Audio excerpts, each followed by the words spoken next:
Mga idolo, paano kung isang araw makita natin magkasama sa Gilas Pilipinas na Jordan Clarkson at Dylan Harper?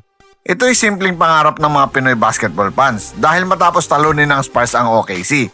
May nagtanong sa ating kababayan na si Dylan Harper kung interesado ba siyang maglaro para sa national team ng Pilipinas, na Gilas Pilipinas. At ang kanyang naging sagot, isang bagay na siguradong ikatutuwa ng bawat Pilipinong mahilig sa basketball. Kaya kung gusto mong malaman ang sinabi ni Dylan Harper, siguraduhin tapusin ang video na ito. Hello guys, welcome! Yo, what's up mga idolo? Welcome back sa ating channel. Habang patuloy na tumataas ang pangalan ni Dylan Harper sa NBA at isa na ngayong mahalagang bahagi na San Antonio Spurs, hindi pa rin nawawala ang interes ng mga Pilipino sa kanyang Filipino roots dahil si Dylan Harper ay 50% Filipino-blooded at ang ating kababayan na si Jordan Clarkson naman ay 25% Filipino-blooded lamang. Pero don't get me wrong mga idolo ha, pinaka-proud si JC na may Filipino-blooded siya sa lahat ng PhilAm na nasa NBA ngayon. Pero mga idolo, alam naman natin na si Dylan Harper ay may dugong Pilipino mula sa panig ng kanyang ina. Kaya naman natural lang na maraming bansang umaasang balang araw ay makita siyang magsuot ng Gilas Pilipinas jersey. Sa isang interview, direct kahit tanong si Dylan Harper kung interesado ba siyang maglaro para sa national team ng Pilipinas sakaling magkaroon ng pagkakataon. At ang kanyang sagot? It's the first year to have a Philippine player to win an NBA title. Are you planning to go to represent the Philippines in the future games, international games? I think my focus is just on these next games, this next series. But obviously, it's a blessing to represent the Philippines and know where I'm from. So I think me and Jordan Clarkson do a great job of doing that. But my biggest thing is just focusing on what's in front of me. Dylan, Focus lang muna siya ngayon sa NBA Finals. Pero hindi niya isinasara ang pinto sa posibilidad. Ayon kay Dylan, bukas siya sa ideyang iyon at gusto niyang pag-aralan ng pagkakataon kapag dumating ang tamang panahon. Para sa maraming Pilipino, malaking bagay na agad iyon dahil maraming NBA players ang kadalasang umiiwas sagutin ang ganitong tanong.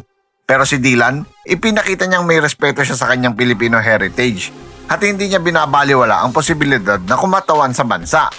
At ngayon mga idolo, isipin natin kung ano ang magiging epekto nito sa Gilas Pilipinas. Sa kasalukuyan, isa na malaking armas si Jordan Clarkson para sa national team. Ang kanyang NBA experience, scoring ability at leadership ay malaking tulong sa Gilas sa mga international tournaments. Pero paano kung madagdagan pa ito ng Dylan Harper? Si Dylan ay isang malaking guard na kaya magdala ng bola, gumawa ng plays para sa teammates, at umiscore sa iba't ibang paraan. Ang kanyang basketball IQ at versatility ay eksaktong klase ng talento na kailangan ng modernong international basketball. Isipin nyo ang lineup na may Jordan Clarkson bilang pangunahing scorer habang si Dylan Harper naman ang secondary creator at playmaker. Mas lalalim ang backcourt ng Gilas. Mas magiging mahirap depensahan ng Pilipinas. At higit sa lahat, tataas ang tsansa natin makipagsabayan sa mga powerhouse teams tulad ng Australia, Canada, Serbia at Team USA.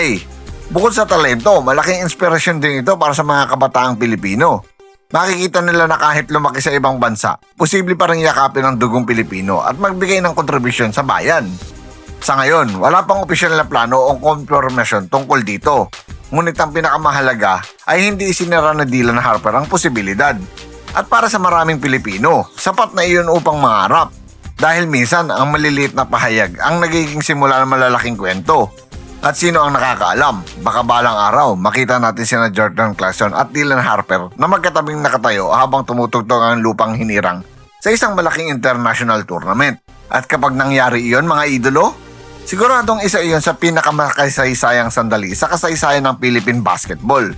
Ano sa tingin niyo mga idolo? Sakali maging posible, gaano kalakas ang Gilas Pilipinas kung magsasama sina Jordan Clarkson at Dylan Harper? I-comment ninyo ang inyong mga opinion sa baba. At kung gusto niyo na mas marami pang NBA updates, Gilas Pilipinas News at basketball stories na tulad nito, huwag kalimutang i-like ang video na ito, i-subscribe at pindutin ang notification bell button. Dahil dito sa channel na ito, basketball ang tunay na panalo.